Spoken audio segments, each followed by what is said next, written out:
Wait, what's up? It's late, very late, and part of being late is that I think thoughts that maybe are not the most useful. But I was thinking about this. Let's watch this video on AI, and let me move this light there. Um, about it taking over the world and all that stuff.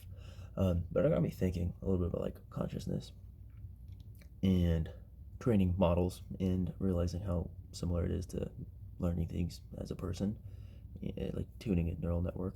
And I was thinking, like the self, the whatever you identify your being to be, or at least what I've identified my being to be, is pretty much only your decisiveness, your ability to choose to do things. You're the mental decision maker in the front of your mind, but the subconscious, is that the self? I kind of reasoned out that not really. I was thinking about dreams. I don't control dreams. Are dreams me? No, they're things that happen to the observer, to the conscious choice maker self. And in dreams, often I'm not aware, I'm not actually present to be that. Well, it's just an observer, so you could argue either you're the decision maker or purely the observer, and the decisions are the subconscious or unaddressable parts that are causing you to make those choices. The illusion of free will sort of argument. But I was thinking about the conscious part. If we identify the self being the decision maker slash observer, purely, that would mean that the only part of me that is me is the one that is thinking. I'm thinking like Descartes, but oh, wow! I accidentally came to a conclusion. Not the conclusion I was intending, but I was trying to say that subconscious and you have your conscious self. If you are the conscious self and the subconscious self is not you, then the subconscious self is the training of all the conscious thoughts you had in the past that created that future conscious self.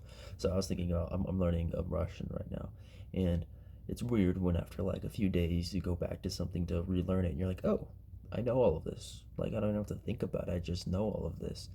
Um, that was conscious thought. That was focused thought training my now existing subconscious to execute these tasks. Now, is the subconscious me the language I learned? Because I no longer have to think with high effort in order to say those words, to understand those sounds. And I kind of came to the conclusion that the subconscious, once again, is previous focus states of mind that move forward and become my new subconscious. So, me in the past is fully presented here today only through the subconscious. The conscious mind is still me in a moment, but what I was an hour ago is now just moved into the subconscious and is no longer me, but it is merely just the underlying mechanisms that I lay on top of. Now, this late night rant may not make very much sense, but I don't know. I'm about to do a math equation. Maybe I can say this and reiterate it, or not reiterate.